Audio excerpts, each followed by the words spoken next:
zoning out with the pop gun.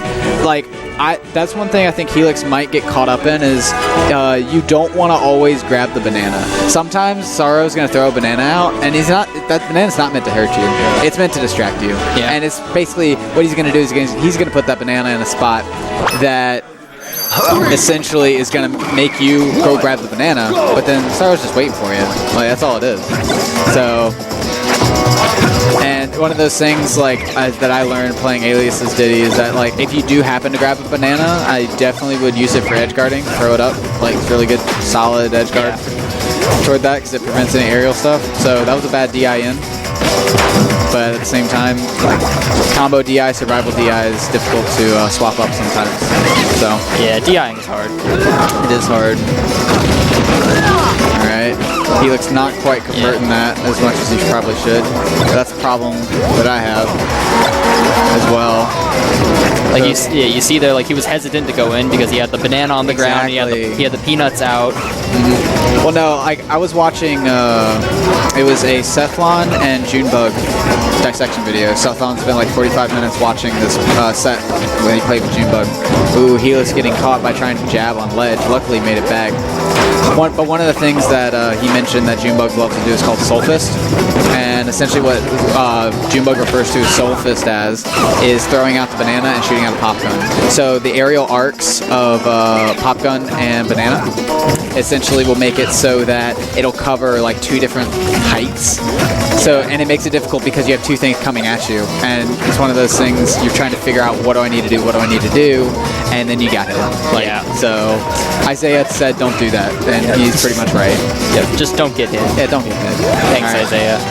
So, like we were talking about the ZSS matchup, Ike's heavy. He loves very nice edge guard by. Yeah, that was a good banana throw. Yeah. Ooh, yeah. Very nice trade on Helix's part, just barely getting that edge guard. Yeah, I'm surprised he made it back there. Now, one thing that I see Helix doing is he seems to go back and forth in place, and I'm hesitant to call it dash dancing because it seems like he's not covering any space with his dash dance. He's just going back and forth, back and forth. I would also like to comment right there when Helix grabbed the banana. That's exactly what I was talking about. Sorrow threw that banana out, and Helix grabbed it, and because during the grab animation, he got it. Yeah, so I mean, that's the problem is. It's a problem with going against the banana is the fact like you have to know when not to grab it. Like you just can't.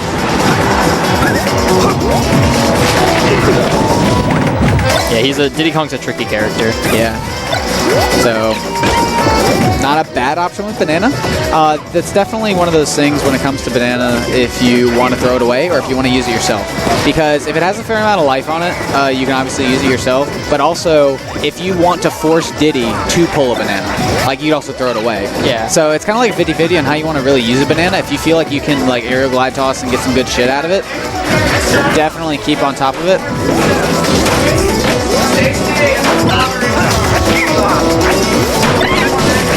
Yeah, I feel like a lot of times if you grab the banana, you might not, like, I know Helix doesn't have a ton of experience in the Diddy Kong matchup, so he might not know exactly what he wants to do with the banana, and it might kind of throw him off. That's true. If he's trying to think about what he can do with the banana instead of just throwing it away and making him re-pull and then punishing him for that. And definitely, that's one of those things, I don't think Helix recognizes how long it takes to pick the banana up, even with a wave dash back. Yeah. So especially picking up a banana at a certain distance, you really got to be careful because, like we were talking about, that takes time, and essentially that if Sorrow does it right, which he does, he will be able to put you in a spot and where you don't want to be. Now, this character swap, I know Helix doesn't have that much experience with Falco, but I personally don't think it's a good decision because Sorrow will just eat that fast faller up for breakfast. Yeah. So it's not necessarily a bad pick, but I just know Sorrow, and I've seen him play enough that he's going to know what to do in this matchup. Yeah, Helix just defaulting back to Falco. That's who he plays in Melee, and it's I guess his secondary in this game. Yeah. He might just feel more comfortable with Falco because he just doesn't really know what to do as Ike in the matchup. Right.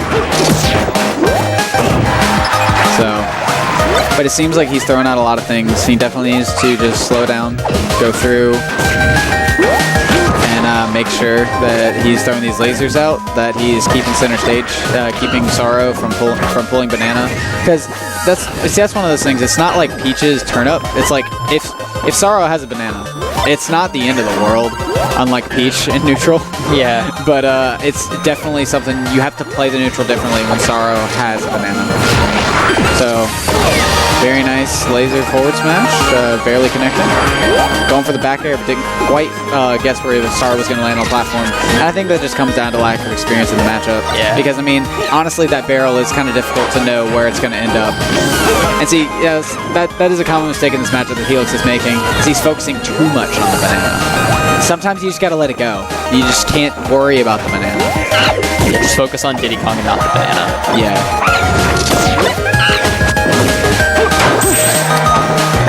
But yeah, he has had a hard time reading where he's going to go with his with the barrels. Yeah, and I think because I mean basically all you have to do is pay attention to Diddy's banana.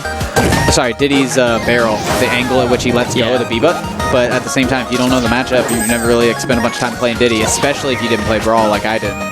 It's something you got to get used to. Yeah, Helix does not have Brawl experience, to my knowledge. Yeah, so edge guard, yeah, done. Zero, yeah, he confirms 0 Brawl experience. Yeah, so that's understandable, especially when you play Project M with item-based characters.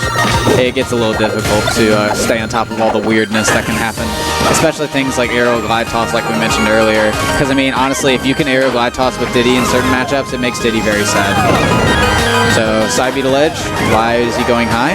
Side B, thank you. Oh, that was okay. Almost went for the dip. Luckily getting that stock with a forward smash, but you know.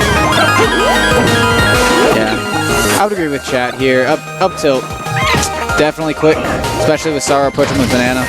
And that's an edge guard. Yeah. And that's a nice 2-0. Yeah, just chalk that up to lack of experience. It happens, you know. I mean, that Diddy is definitely not a matchup